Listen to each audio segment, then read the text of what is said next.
going into Election Day, I think a lot of people thought maybe that Charlie Crist would be the beneficiary of a get out the vote approach, a targeting approach that maybe he could inherit from Obama and his operatives in Florida, and that might be enough to get him over the top. It wasn't. What did you learn about that? Learned that how hard it is to motivate Democratic voters, especially in South Florida. This time the turnout was worst of all in Miami-Dade, and Broward wasn't much better. Dade was almost 10 points below the statewide average. That's shocking, really, and that's a Democratic county.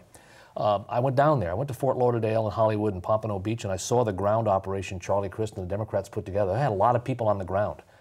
And more people voted in this election because there are more voters than we had 4 years ago. But amazingly, the margin of victory was almost identical to what it was. Actually, Alex Sink did slightly better than Charlie Crist did 4 years ago after all that money.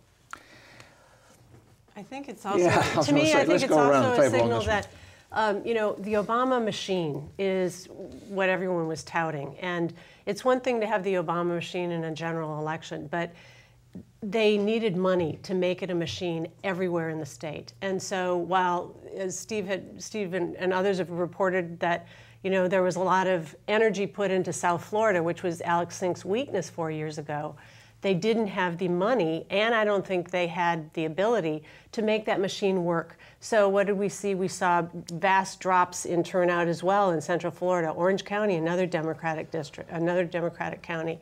And then all of the North Florida counties became this place where Rick Scott was able to do better than he was 4 years ago.